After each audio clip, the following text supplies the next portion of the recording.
চলে আসছি, দেখতেই পাচ্ছেন কি ভিড়, মানুষজন একদম বাইরে খাওয়া শুরু করছে।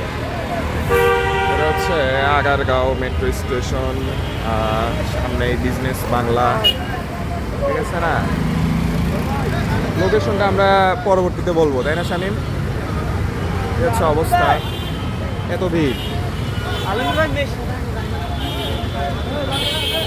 এত ভিড়। পরিষ্কার করতেছে এখানে মিজান মামা গো।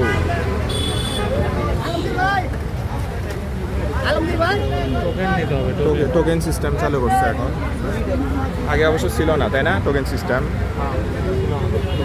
আসলে ছিল না। মিজান মামা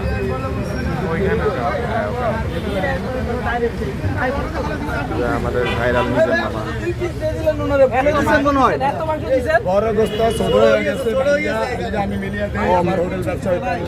আচ্ছা আচ্ছা, তো দেখেন কি পরিমাণ মানুষ আসছে মিজান ভাইয়ের হোটেলে। কি খাবা আগে সেটা কও। মোবাইল, আপনার মোবাইল একটু করতেছে, একটু লড়াই। দেখেন কত ভিড়। ভাই আজকে মাংস কয় কেজি কিনছেন মিজান ভাই?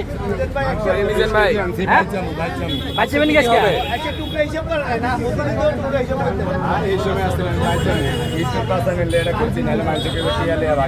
ভাই আজকে কি কি হবে একটু বলেন।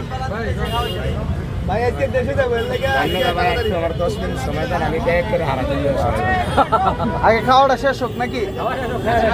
চলো আমরা টোকেন নিয়ে ফেলি।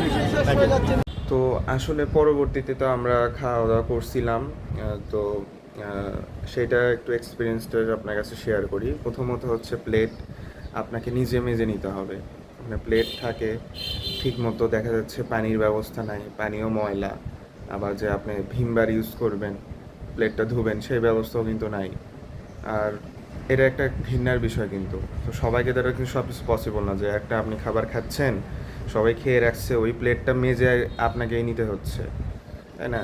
এটা গেল। তো এরপর আর কি আমরা মাংস, এত বাজে একটা পিস ছিল, মাংসটা খাওয়ার মতোই ছিল না, এত ছোট পিস, তরকারিও ছিল না। সো আপনারা এইভাবে খাবেন না, জোর করে খাবেন না যে আমার তরকারি নেও দিতে পারতেছে না, বাট আপনারা জোর করেই খাচ্ছেন, এই কাজটা করা যাবে না। তো ওভারঅল আর কি পরে আমরা খেতেই পারতেছিলাম না, মাংস সে জাস্ট ভাত তরকারি পড়ে আছে।